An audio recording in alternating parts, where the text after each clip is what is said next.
Oui, donc là, en fait, je vous dis bonjour, hein, c'est vraiment le jour, mais il fait une très forte chaleur, donc le fait de je dirais de baisser, les stores, vraiment, garde une certaine, je dirais pas fraîcheur, hein, mais une température à peu près acceptable, hein, parce que sans ces fermetures-là, dehors l'air est extrêmement chaud. Et du coup, voilà, hein, les fenêtres même contre les vitres, ouvertes ou fermées, enfin, c'est du feu, quoi. Donc voilà, hein, si tu as des stores, tu fermes tout, clairement, et tu attends que ça passe.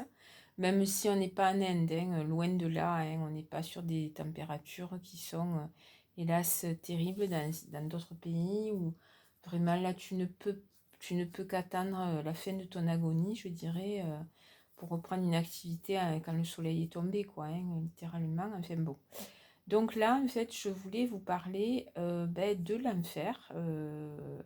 Est-ce que l'enfer est un mythe ou une réalité, hein? C'est le titre de cet audio. Donc, l'enfer, en fait, est une réalité, vraiment. Donc, on peut parler de l'enfer, du très bas astral, des mondes inférieurs, voilà. Et ça, on ne le trouve pas que dans les traditions chrétiennes, mais aussi dans l'islam, dans le bouddhisme, dans les religions, en fait, hein, juives, voilà, dans les courants spirituels du bouddhisme, de l'hindouisme, enfin bon, voilà. Et effectivement, il n'est pas question d'une réalité, d'un mensonge, hein, d'une utopie, d'un mythe. C'est véritablement une réalité, hélas, très concrète, par rapport à l'enfer. Disons que c'est pas nous qui avons inventé l'enfer, c'est vraiment une réalité. Et disons qu'il y a des gens qui sont un peu des visionnaires ou qui ont des mystiques, hein, et qui ont exploré et vu en fait que ça existait. Donc ce sont des mondes en fait qui, d'un point de vue vibratoire, vibrent très très bas en fait, hein. C'est une question de vibration en fait, hein. Et ça existait, je dirais, bien avant la naissance de l'humanité, hein. Ce sont des zones en fait très inférieures qui existaient bien avant que l'homme soit homme en fait, hein. Et donc, qui finalement a vibré si bas que des espaces littéralement ont été construits dans une dimension qui est une dimension subtile et qui est une dimension qui n'est pas une dimension éternelle. C'est-à-dire que l'enfer, en fait, en termes d'énergie vibratoire et de dimension vibratoire, en fait, n'est pas quelque chose d'éternel. Alors que la source divine qui se trouve littéralement tout en haut de l'univers, elle, par contre, est une émanation immortelle et éternelle. Voilà. L'enfer, lui, c'est pas tout en bas de l'univers, c'est dans une dimension très basse de l'univers, hein, mais au-dessous, il y a heureusement le divin. C'est-à-dire que le divin sous-tend tout l'univers et le divin est aussi la source émanante de l'univers, voyez. Donc ça, ce sont des choses que j'ai vues, alors très rapidement, hein, y en a qui explorent, qui ont plus de puissance que moi, enfin qui ont fait ce qu'il fallait, et qui explorent de manière beaucoup plus conséquente, en fait, ces dimensions-là. Et alors, nous, en fait, comment vous expliquer ça?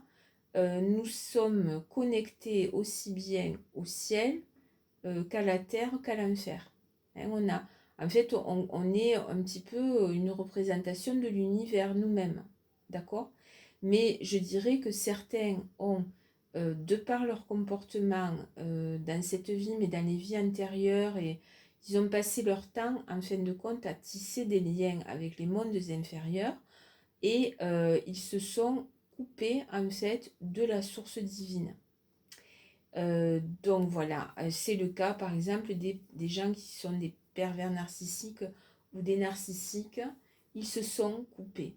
Et je dirais que dans le cadre de la perversion narcissique, c'est littéralement la haine de Dieu en fait. C'est-à-dire que souvent, les pervers narcissiques ou les psychopathes vraiment qui sont possédés pour la plupart, hein, les tueurs en série, tout ça, il y a véritablement une haine profonde du monde divin, de la beauté, de l'harmonie. Et donc, c'est pour ça que là, ils essayent de briser par tous les moyens, en fait, ce qui peut être beau et harmonieux en l'homme. Alors, ça ne les empêche pas, pour certains, d'avoir des affinités et d'être plutôt tranquilles avec, par exemple, les animaux, avec les bébés, avec les enfants, avec le monde végétal, voyez. Voilà, certains, voilà, des PN psychopathes narcissiques euh, ont parfois des affinités, mais ça ne les empêche pas d'avoir quand même, pour beaucoup au plus profond d'eux-mêmes, la haine de Dieu. Hein, c'est la haine de Dieu. Et donc, quand il est question d'avoir un humain, en fait, qui est, par exemple, doté d'un contact divin, d'une âme quand même connectée au divin, d'une conscience, je dirais, réveillée, qui voit, en fait, de quoi il est question, bon, mais ça déclenche chez eux une haine profonde et une volonté de pervertir et de salir. Ce qui est le propre même, je dirais, de ceux qui peuplent les enfers, mais qui sont vraiment pour en avoir vu, ce qu'on appelle des démons premiers, en fait. C'est-à-dire les démons qui existent, mais vraiment bien avant les humains, enfin, qui sont, disons, les premiers à s'être coupés de la source divine, puisque dans l'histoire alors que ce soit aussi bien au niveau d'une histoire en lien avec le Christ ou avec, je dirais, le Bouddha ou des trucs comme ça, il y a comment dire, des êtres spirituels puissants qui étaient émanés de la source divine ou de la source de lumière, hein, et qui ont décidé de se couper, en fait, et non seulement de se couper de Dieu, mais de faire le mal, en fait. Voilà. Hein, par orgueil, enfin, il y a une perversion, en fait, qui est née, mais qui est née d'êtres beaucoup plus vastes que nous, beaucoup plus puissants, qu'on appelle les démons premiers, en fait, et qui sont littéralement leur QG, ce sont les enfers.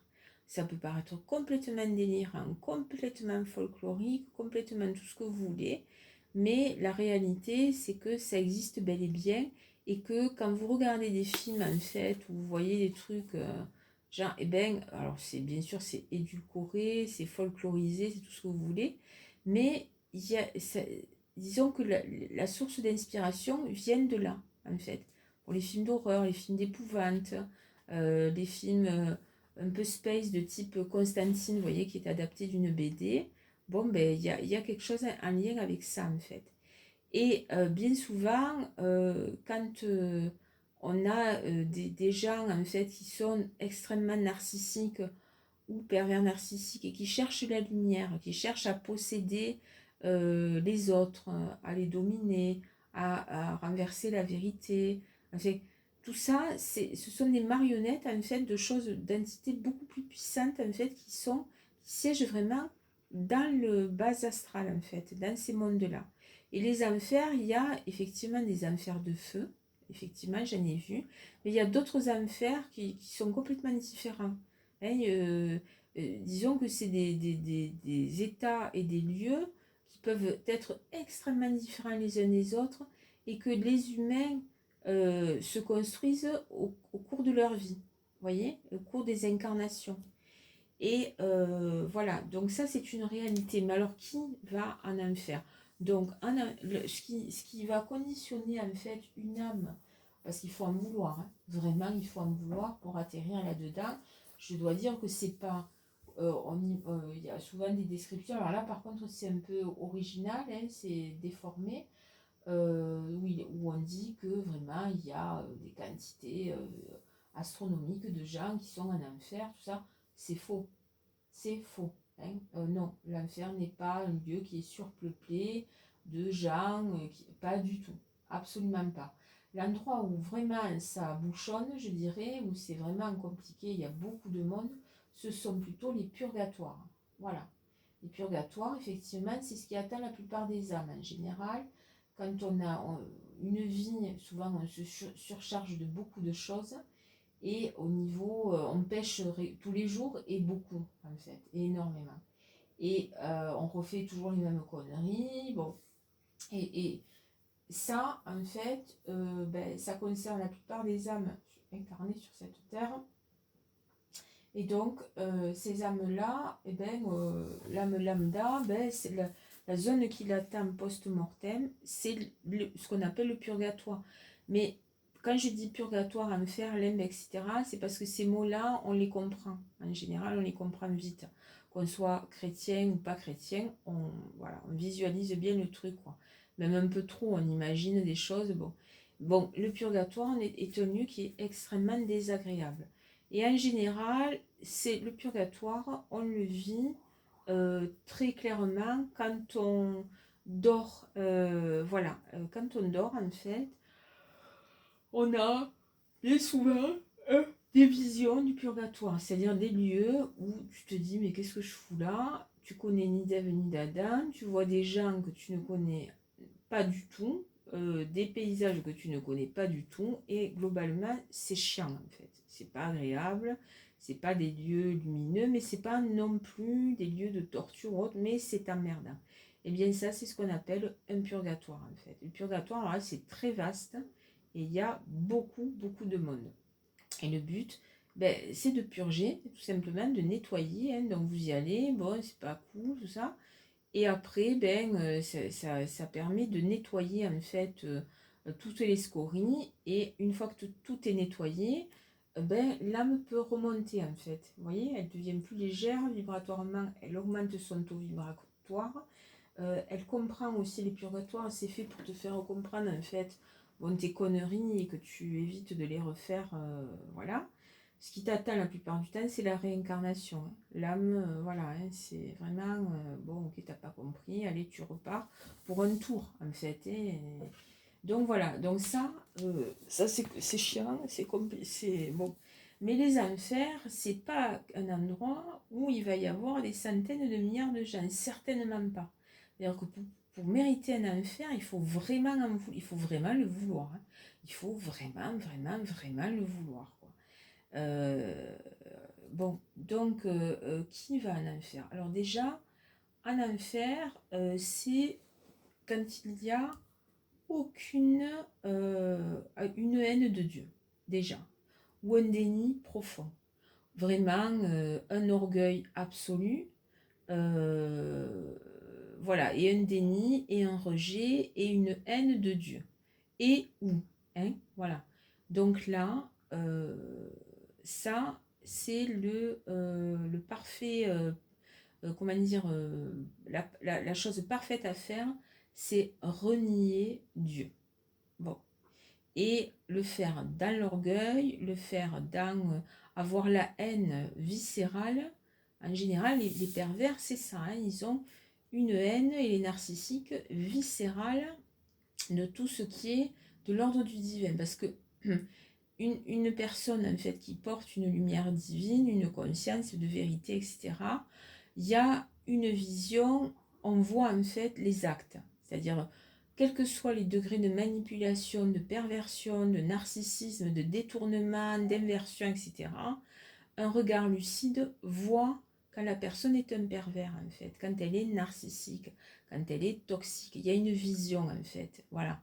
Donc ça déclenche voilà, que ce soit une vision par un tiers ou vraiment le karma, je dirais, hein, qui opère directement, ça crée une haine. Voilà. Donc c'est coupé. Hein, non, Dieu n'existe pas. Non, hein, voilà. Avec de l'orgueil, de la mauvaise volonté, de la mauvaise foi. Et cette énergie finit par, surtout dans le cas c'est une énergie, moi je la sens hélas très fortement quand il y a des pervers à proximité. Je dirais que c'est une énergie qui est ah, dégueulasse, quoi. Elle est euh, comme une énergie de serpent, un truc comme si tu t'étais fait piquer par une tique ou un truc arachnide. Ou... c'est vraiment crade, quoi. Hein. C'est vraiment, et donc, la personne qui est voilà, va être remplie de ça. Ouais, vraiment. Et donc ça, ben, disons que c'est tout le contraire de l'énergie divine. Donc, bon, ben voilà, hein, quand tu es rempli de ça, ton taux vibratoire est dégueulasse.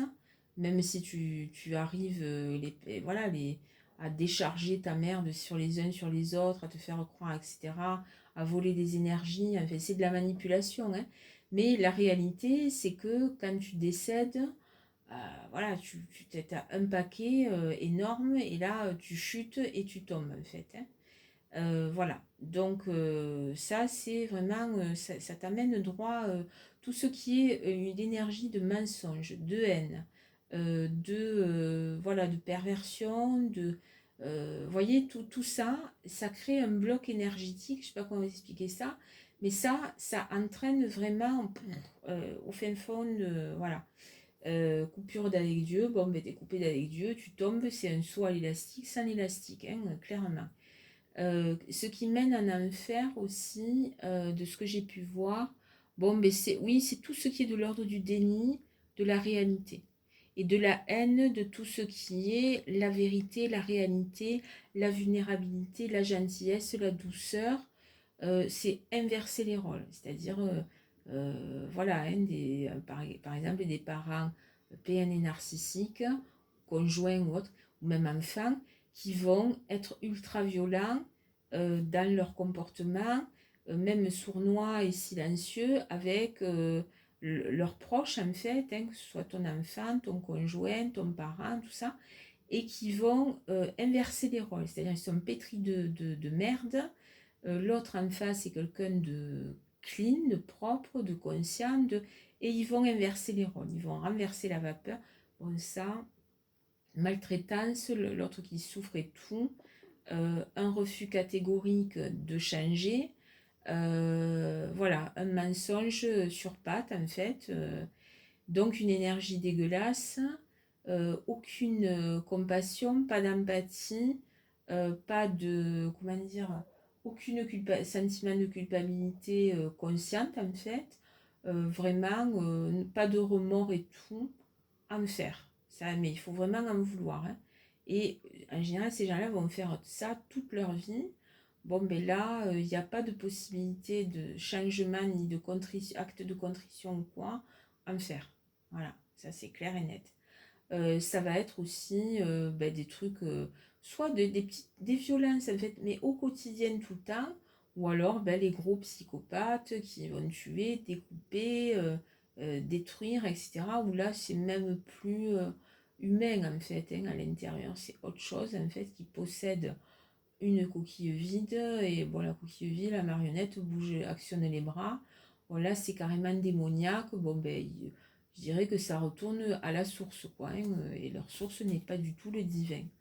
L'enfer, c'est aussi, j'ai vu ça, c'est le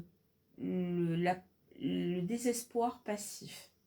C'est-à-dire les personnes, par un exemple, hein, une personne qui, par exemple, hélas, hein, c'est très dur, hein, mais c'est comme ça, qui souffre de boulimie, d'accord, hein, et qui va, ou anorexie, bon, et qui va baisser les bras totalement et dans une extrême passivité, va continuer à être boulimique et va se suicider de manière passive sans avoir essayé quoi que ce soit pour s'en sortir. Vous voyez, le boulémique qui va toute sa vie lutter contre la boulémie, qui va retomber, relutter, retomber, relutter, aura eu une action en fait. D'accord. Donc l'action en fait en soi déjà te sauve, hein, vraiment de ce monde du bas astral. Par contre, le fait de, bon voilà, de te mettre passivement à t'auto-détruire dans une extrême passivité dans ton comportement, que ça soit une boulimie, une anorexie, de la drogue, de l'alcool, ce que vous voulez, ça, en fait, ça veut dire que l'âme, finalement, elle bouge pas, elle fait rien, voilà, elle est dans la... Et ça, ben, ça va l'amener dans le très bas astral, et elle va y être en plus passive. C'est-à-dire, voilà, même dans un purgatoire, ça bougera pas. Bon, c'est foutu, quoi. Mais je dirais que ça, c'est pas ces personnes-là qui se préparent un enfer, en fait, dans cette extrême passivité totale et absolue, euh, ne vont pas rester ad vitam aeternam. C'est-à-dire que le châtiment, la prison vraiment éternelle hein, de l'enfer, vraiment, il faut en vouloir énormément. Et, mais vraiment, hein, vraiment, pour y rester de manière définitive. Sachant que de toute façon, l'enfer n'est pas quelque chose de définitif, parce que euh, ces mondes de très bas astral sont appelés à disparaître, avec ceux qui s'y trouvent en fait, à l'intérieur. Quoi d'autre? Qu'est-ce que j'ai vu au niveau de l'enfer? La collaboration avec la collaboration, ouais. C'est-à-dire que les gens qui sont des flying monkeys, de personnalités qui font le mal et qui sont leurs sbires en fait, hein, voilà, qui se rangent dans ces camps-là et qui ne font pas ce qu'il faut, ces personnalités-là, ouais, se réservent vraiment du post-mortem dans les mondes du bas astral. C'est-à-dire que la collaboration, le fait d'aider, en fait, genre, vous savez, Fourniret, là, avec sa femme, là, bon, mais elle, c'est clair, hein, il n'y aura pas de rédemption, hein, clairement. Hein. C'est vraiment, voilà. Euh, Au niveau des enfers, qu'est-ce que j'ai vu d'autre qui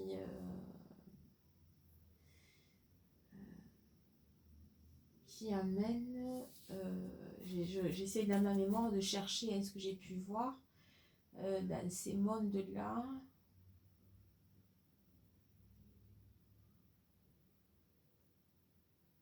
Oui, alors les doubles vies, c'est-à-dire que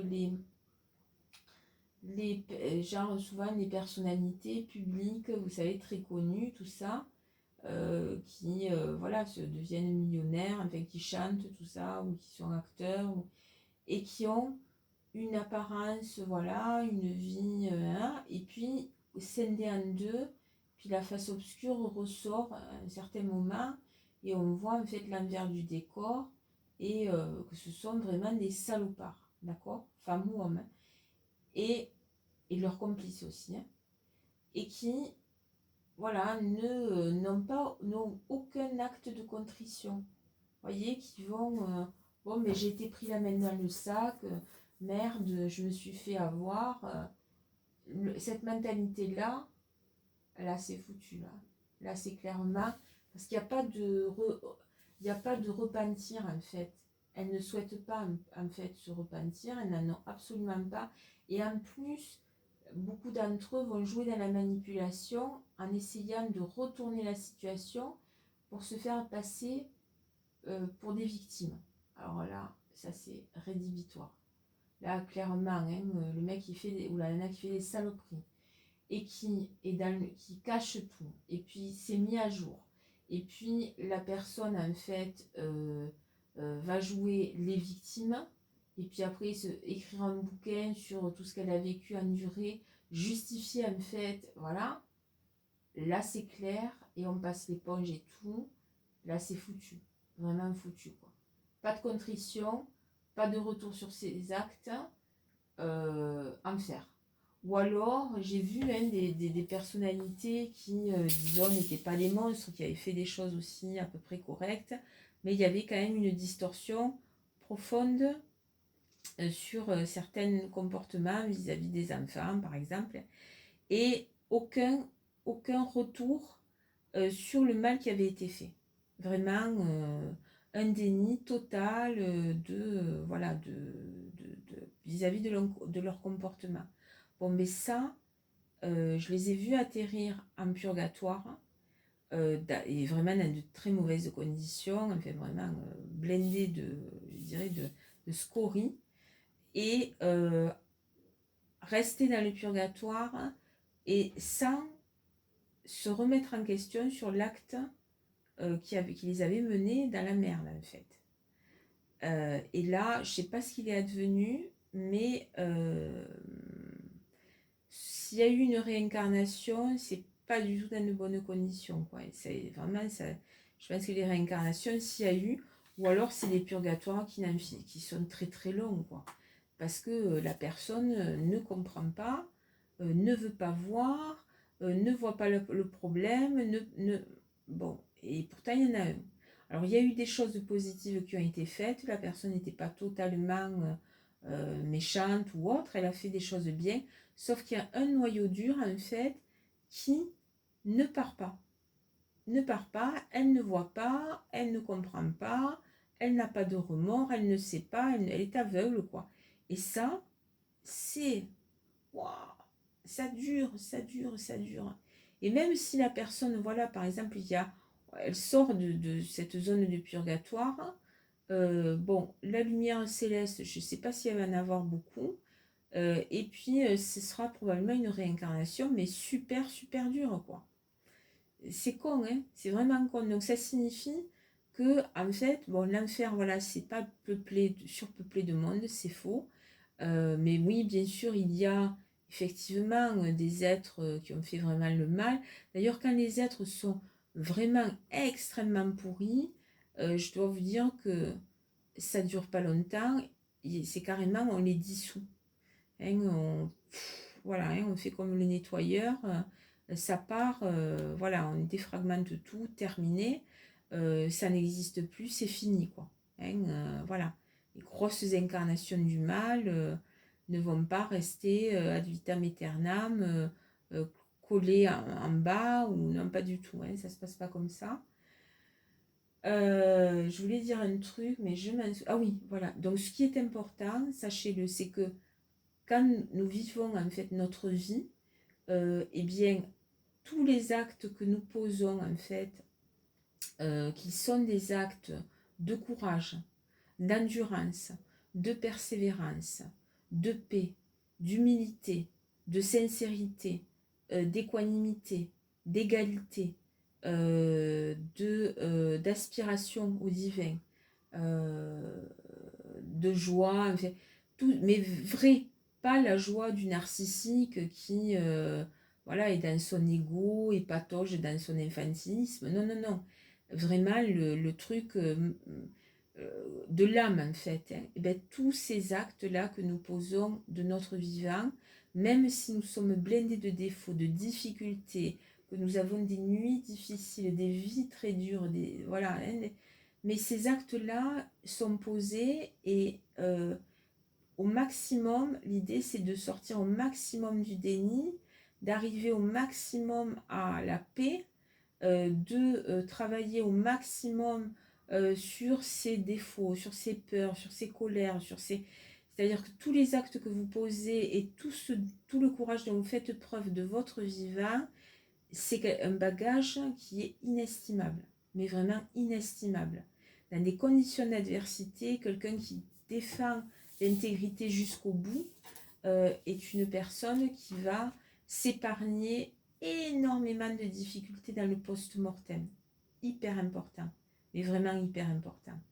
Et je dois dire, par exemple, si vous voulez, l'idée, c'est pas d'être un martyr, hein, mais quoique les chrétiens, l'idéal chrétien, c'était le martyr, c'est-à-dire de vivre d'être fidèle à sa foi, quoi qu'il arrive, enfin bon, bref. Mais voilà, parce qu'effectivement, ça brûle énormément disons, de choses. Voilà, et c'est vrai que ça peut amener à des états de grâce extrême, tout ça. Bon, ça aussi, l'expérience que j'ai eue. Sauf que souvent, y a eu quand même des gens qui ont joué les martyrs et qui se sont bien plantés. Il ne fallait pas le faire. Donc c'est le divin qui vous amène sur cette voie-là. C'est pas vous qui y allez, hein, en disant je vais faire ceci, je vais faire cela. Mais il y a des actes qui sont des actes de bravoure qui vont déterminer le cours de l'humanité et des changements profonds et des victoires, par exemple. Je pense entre autres à Jean Moulin. Vous voyez, Jean Moulin, bon, il a donné sa vie, hein, littéralement. Alors, il ne voulait pas finir en martyr, hein, loin de là. Lui, il aurait voulu vivre très longtemps, remporter, voilà, voir la victoire, hein, et, sur les nazis, et voilà, finir, couler des jours heureux. Enfin, bon, bref.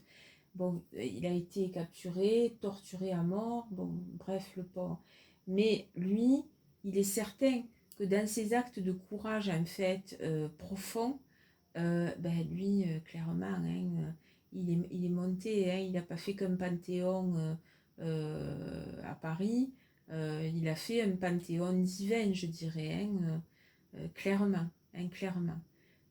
Les âmes vraiment qui font preuve de courage et d'abnégation euh, quittent rapidement des états désagréables du post-mortem.